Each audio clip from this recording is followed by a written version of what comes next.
Temperatura sa Sugbo posibleng mosaka pa sa umaabot nga adlaw o buwan tungod sa nasinating El Nino. Apan bisan pa man sa maong kahimtang sa panahon, makasinat igihapon ang probinsya sa Sugbo ug mga pag-uwan. Kauban nato si Sir Jomar Eclarino gikan sa Pag-asa Mactan. Sir, unsa nay kinatas ang temperatura nga atong na monitor karong buwan sa Pebrero ug nganong aduna pamantay na sinating mga pag-uwan?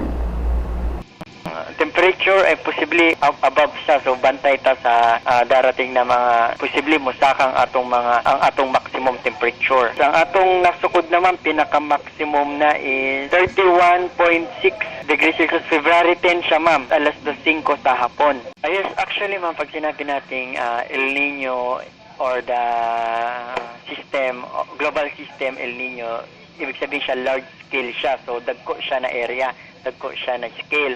But ang Cebu or the Philippines is tinatawag natin na medyo ang atong region is gamay, di ba?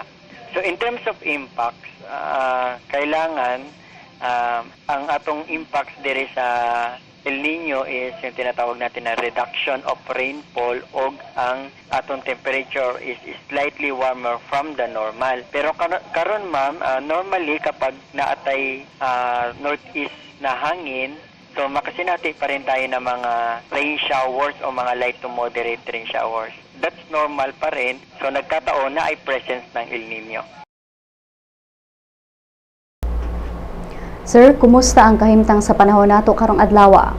Yes, ang atong weather system karon, so naatay tail end of cold front ang nakaapekto sa silangan bahin sa Visayas.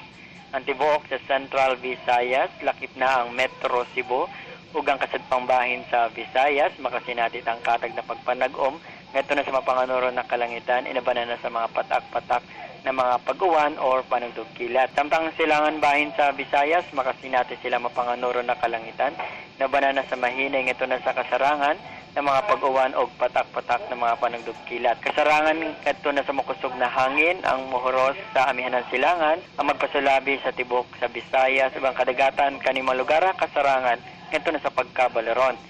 Dinhi sa Metro Cebu, sukod sa temperatura 25 ngadto sa 31 sentigrado. Ikan diri sa Mactan, Pag-asa Visayas, DOST Jomar Eclarino.